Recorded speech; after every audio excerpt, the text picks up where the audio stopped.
₹1,00,00,000 వస్తున్నాయంటే నిజమో కాదో తెలుసుకోకుండా అడిగినవన్నీ చెప్పేశారా సార్? Well played. కానీ ఒక్కరితో ఆగలేదు కదా. ఏం చేస్తాం సార్, టెక్నాలజీతో పాటు మనం కూడా అప్డేట్ అవుతూ ఉండాలి. నెక్స్ట్ ఏం ప్లాన్ చేసావు? ఇంకా ఏం అనుకోలేదు, అదే అర్థమైతే లేదు. ఏం చేద్దాం, అది వద్దులే. చిదినమ్మా మళ్ళీ 200 కట్ చేసిరేందే? ఎవడ్రా? ఆ బ్యాంకోడు. వాడెవడో 1000 కోట్లు నొక్కేసి దేశం దాటిపోయాడు. ఆడనేం పేకలేక మన మినిమం బ్యాలెన్స్ లో నొక్కేస్తున్నారు. అసలే బ్యాలెన్స్ లేదురా అయ్యా అంటే ఈ మినిమం బ్యాలెన్స్ లో నొక్కడేందే? ఈడ మొత్తుకుంటే ఏమొస్తుందిరా, అదే బ్యాంకులో కాల్ చేయొచ్చు కదా. చేసేం లాభమే, రావు పేకవు. అయినా 200 కోసం ఏం చేస్తామే?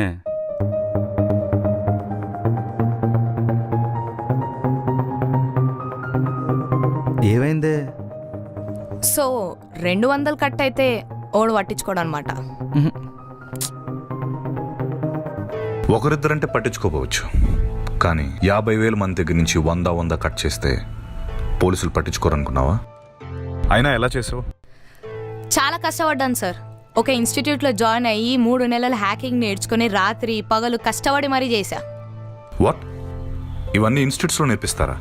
చెప్పాను కదా సార్, డబ్బులు పడేస్తే దునియాలో ఏమన్నా చేయొచ్చు. పైసా ఫేక్, తమాషా దేక్. ఇంతమందిని మోసం చేసావు, నీకు ఎప్పుడు తప్పనిపించలేదా? అసలు దునియాలో ఓవర్ చేయడు సార్. గట్టిగా మాట్లాడుకుంటే చందమామ వస్తుంది అన్నం తిను అని చెప్పి అమ్మ, 10th పాస్ అయితే చాలు, ఇంటర్ పాస్ అయితే చాలు అని చెప్పి నాన్న, మా కాలేజీలో చదవండి మీకు ఉద్యోగాలు వస్తాయని చెప్పి కాలేజ్ వాళ్ళు, పగటి పూట అరుంధతి నక్షత్రం చూపించే పంతులు దాకా ప్రతి ఒక్కరు చేసేది మోసమే. అయినా నేనెవరిని మోసం చేయలేదు సార్. మోసపోవడానికి రెడీగా ఉన్న వాళ్ళకి అవకాశం ఇచ్చా. ఇట్లా అందరి మీద జాలివాడు కూడా పోతే కోడి కూడా చికెన్ 65 అవ్వదు సార్. అమాయకులైన ప్రజలుంటారు, వాళ్ళ గురించి ఆలోచించలేదా? వాళ్ళ గురించి వాళ్ళే ఆలోచించాడు సార్. ₹100 కదా అని చెప్పి లైట్ తీసుకుంటారు. అయినా వాడెవడో కోట్లు కొట్టేసి దేశం దాటి వెళ్ళిపోతే మీరనే ఈ అమాయక ప్రజల దగ్గర ఏవేవో చెప్పి కట్ చేసి వాడిని పట్టుకోలేక నన్ను లోపలేయడానికి మీకేమనిపించట్లేదా?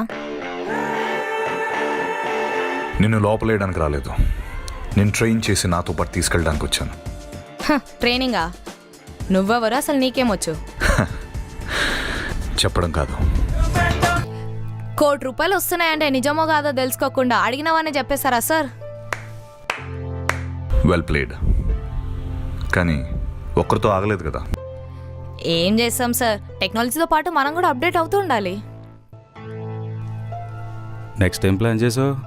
ఇంకా ఏం అనుకోలేదు, అదే అర్థమైతే లేదు. ఏం చేద్దాం, అది వద్దులే. చిదినమ్మా మళ్ళీ 200 కట్ చేసిరేందే? ఎవడ్రా? ఆ బ్యాంకోడు. వాడెవడో 1000 కోట్లు నొక్కేసి దేశం దాటిపోయాడు. ఆడనేం పేకలేక మన మినిమం బ్యాలెన్స్ లో నొక్కేస్తున్నారు. అసలే బ్యాలెన్స్ లేదురా అయ్యా అంటే ఈ మినిమం బ్యాలెన్స్ లో నొక్కడేందే? ఈడ మొత్తుకుంటే ఏమొస్తుందిరా, అదే బ్యాంకులో కాల్ చేయొచ్చు కదా.